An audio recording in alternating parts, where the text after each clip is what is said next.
लाल घाटी रास्ता में हवा गीत सुना थे, तोर संग मोटर में बैठे होंगे, मोर मुस्का थे। महुआ फूल के खुशबू संगी रात भर महक थे। तुर नैना के जादू माँ मन मोर बहक थे।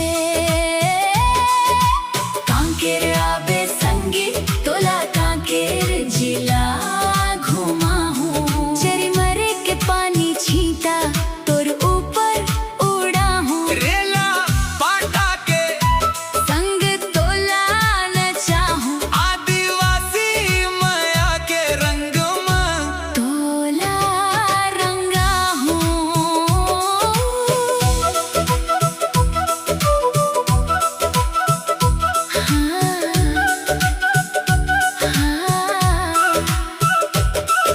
दुधावा डैम किनारा में सांझा रंग जमाही।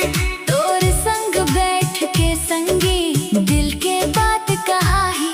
गोटुल गांव के रतिहा में मांदरी बाजे तोर संग नाचे बरसंगी। मन मोर बहकाए। जल जंगल जमीन हमर ये हमर पहचान। मोर कांकेर के माटी में बस थे मोर जान। तोर माया के रास्ता संगी अब नहीं छोड़ पावो। जिंदगी भर तोर संग में रेला बन गाबो।